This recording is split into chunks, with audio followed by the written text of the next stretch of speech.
Tuhan Allah memberi perintah pada manusia, semua pohon dalam taman ini boleh kamu makan buahnya dengan bebas. Ya, salam sejahtera bagi kita semuanya, salam, dan Tuhan Yesus memberkati kita semuanya. Amin. Bapak, Ibu, dan teman-teman sekalian, pada bagian ini marilah kita sama-sama mencoba memberikan tanggapan kita terkait dengan ceramah dari Ustadz Felicio, yang mana dia mengatakan bahwa buah yang dimakan oleh Adam dan si Hawa itu di Taman Eden adalah buah apel. Ya, nah teman-teman sekalian, apakah yang disampaikan oleh Ustadz Felicio ini adalah sebuah kebenaran atau bukan? Oleh karena itu marilah kita dengarkan dulu video yang berikut ini. Nah, jadi teman sekalian, sudah pernah baca Bible? Belum. Hari ini teman-teman belajar baca Bible.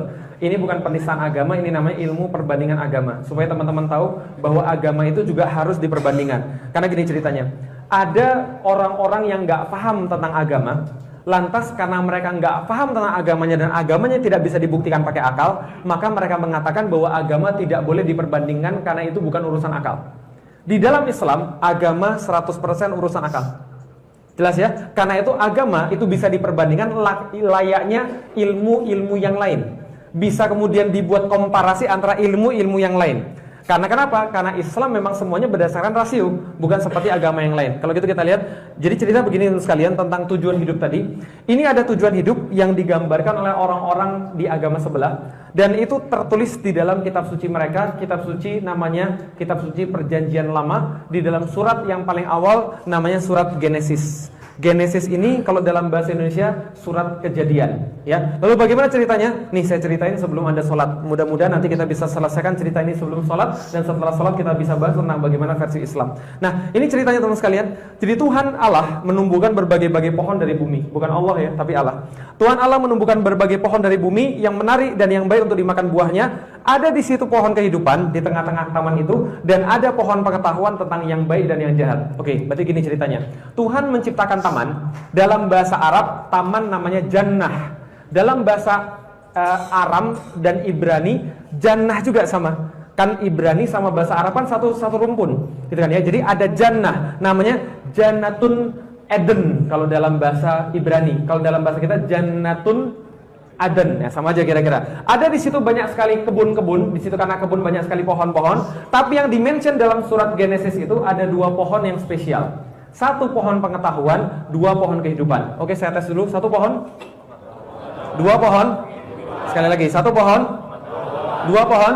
Ada dua pohon spesial, satu pohon pengetahuan dan satu lagi pohon kehidupan. Lalu kemudian Tuhan bicara pada manusia. Tuhan Allah memberi perintah pada manusia, semua pohon dalam taman ini boleh kamu makan buahnya dengan bebas, tapi pohon pengetahuan jangan pernah dimakan buahnya. Karena kalau kamu makan buahnya, pada hari engkau memakannya, pasti engkau mati. Jelas sampai di sini?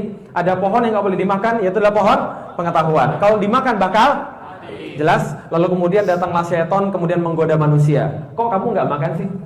Nggak boleh saya dimakan. Lah kenapa? Tuhan melarang saya makan, yang lain boleh, yang ini nggak boleh. Kenapa nggak boleh? Nggak boleh, karena kalau saya makan saya mati. Lalu kemudian setan berkata kepada perempuan, karena waktu itu ceritanya laki-laki digoda, nggak mempan. Laki-lakinya pergi, maka kemudian setan menggoda perempuan. Ketika setan menggoda perempuan Hawa, sekali-kali kamu tidak akan mati, tapi Allah mengetahui pada waktu kamu memakannya, matamu akan terbuka dan kamu akan jadi seperti Allah.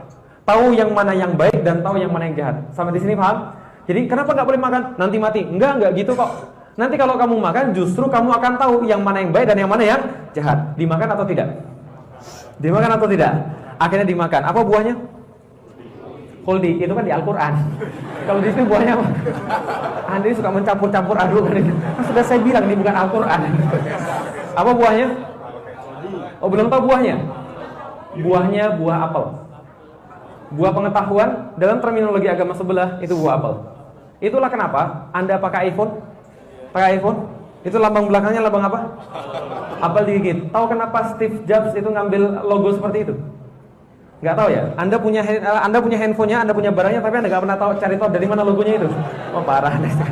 Mau saya kasih tahu logonya dari mana? Steve Jobs itu orang ateis.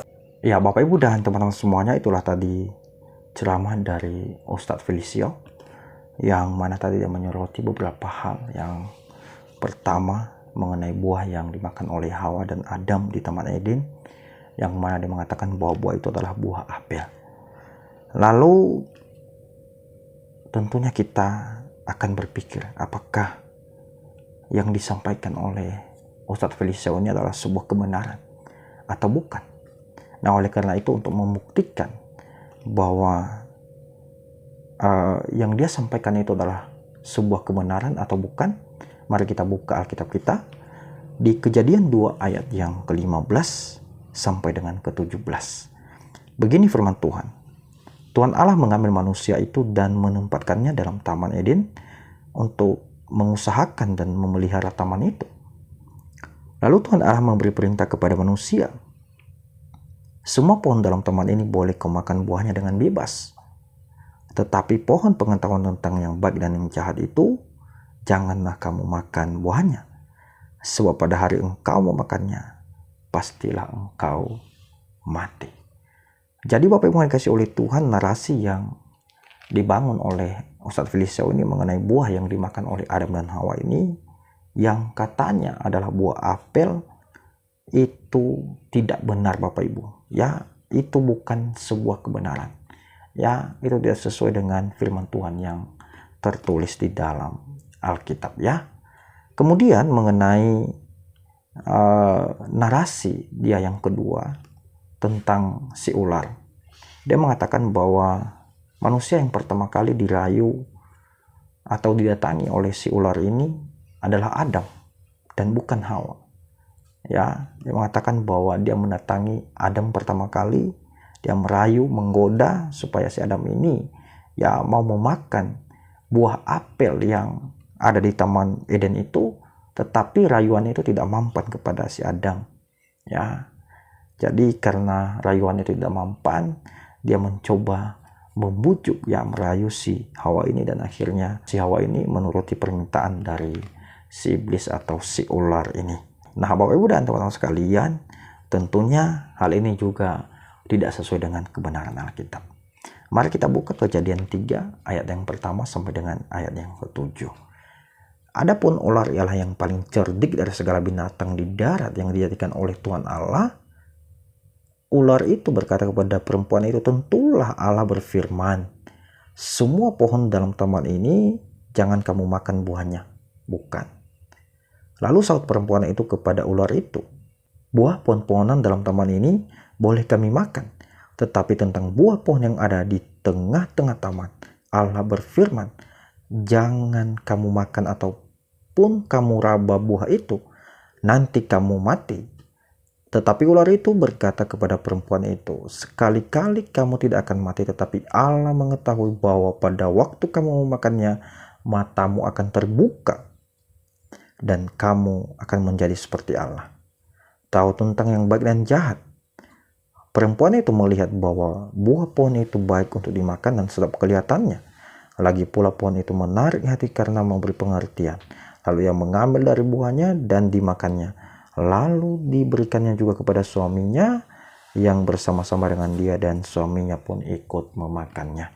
Jadi Bapak Ibu yang dikasihi oleh Tuhan, dari dua hal itu, yang pertama tadi mengenai buah yang dimakan oleh Adam dan Hawa itu yang katanya adalah buah apel, itu juga tidak sesuai dengan kebenaran Alkitab. Dan kemudian mengenai manusia yang pertama yang dirayu oleh si iblis ini yang katanya adalah Adam, itu juga tidak sesuai dengan kebenaran Alkitab. Jadi dua hal ini tidak sesuai dengan kebenaran Alkitab. Jadi berhati-hati, waspadalah terhadap guru-guru palsu, karena mereka akan menyesatkan kita.